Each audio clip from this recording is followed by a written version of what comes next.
qaar ka mid ah shacabweynaha ku dhaqan degmada Ceelaf Weyn ee gobolkaasi Sanaag ayaa saaka waxay ka hadleen xaaladda degdega ah ee madaxweynaha Soomaaliland ku soo rogay degmooyinka Ceelaf Weyn Garadog iyo weliba Argabo waa kuwan shacabka ku dhaqan degmada Ceelaf Weyn oo arrintaasi ka dhibtay ra'yigooda labadaas sarkaal ee ciidanka ahaa degmada qaranka ahaa taliyaasha ahaa tacsiban u diray waxa leeyahay Ilaahay ha u naxariisto laakiin si bulshada inta la eeg saddex boqol ama 400 ee qoysa qofa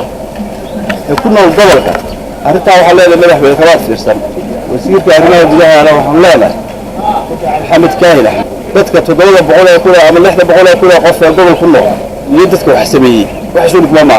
waa la qaban karaa degdeg baan geeynaa afta wax loo qabto dadka tacabku dhiglayasha la soo qabto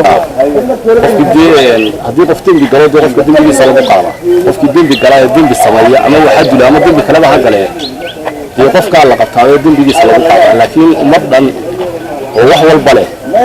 ayaa muxuu ahaa dembiga lagu wada qaadaya dembiga wada qabta arrinkaas wallahi ay xanuunaa ka jira dadku way xanuunsanayaan inuu yahay dambi xanuun baa ka jira abaar baasan baa ka jirta hay'adihii baa ugu tegay muxuu ahaa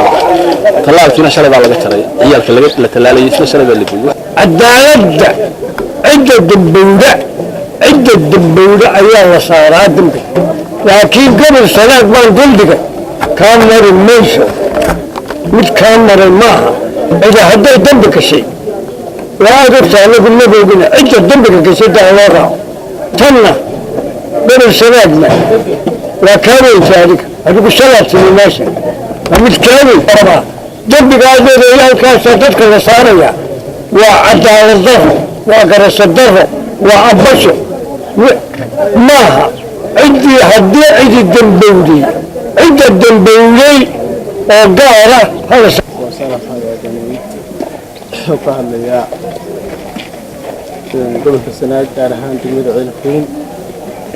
وعلى ونكسن لما هو سلامة ينكبوا قيدين على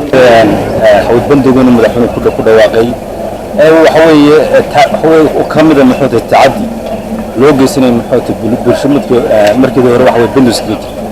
وحوي وعبارة هلين ومحوط أو أي هلين حالي بلاد نتنبو وعادي وحلاي محوط مدحونا اسكو حرين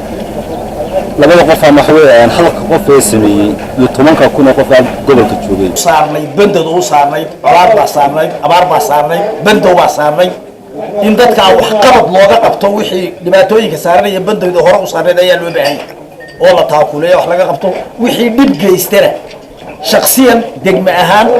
ciidahan halkooda wax lagaga qabto lama arag Soomaaliland ka horeysa ama Muusabixi ka hor lama arag wax qabad baa loo baahay cidii wax geysata ama shakhsi ha noqoto ama degmo ha noqoto ama ha noqoto koox ha noqoto in wax laga qabto ayaa loo baahay oo barteeda wax laga qabto oo ciidamadu ka qabtaan oo maamulku ka qabto oo madaxweynuhu ka qabto shariicadu Allah subhanahu wa ta'ala wuxuu inoo sheegay naf waliba waxay geysatay inay leedahay oo nafna dambi aanay lahayn aanay naf kale aan saari karin la taasiru waziratu waziratu ukhra inkara dalka gudihiisa iyo dabadiisaba waxyaalo badan oo ku himiloonay oo dabadaha iyo meelo badan ka dhaadhicinaynay oo dabada ayuu saameyn kara guduhu saameynaya الرحمن الرحيم وحولنا أنت بندق مركب كهذا وأهل عن معمول عن أول غف سوي نقول اسكدن أو ما أنت دبعتي يقول نزدو أبارة هزتو مال كدم ما بي باسي بختير يا سيح الحين يسيك كل بندق جرانيا ما وحول نوش قرطك السمال لقرطك يقولوا معنيه بالغاية مركب وحولنا تعاون كسر تيجنا ودك مركب هذا نقول خطرة بدي كسر يا أبارة حبة هزتيك أول كدم ما بي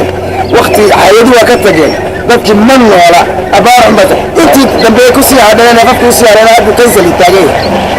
bandaba la saarayaan isag minad laba noo dambi galay ummadba loo qabatayna wax aqliya dili kara maaba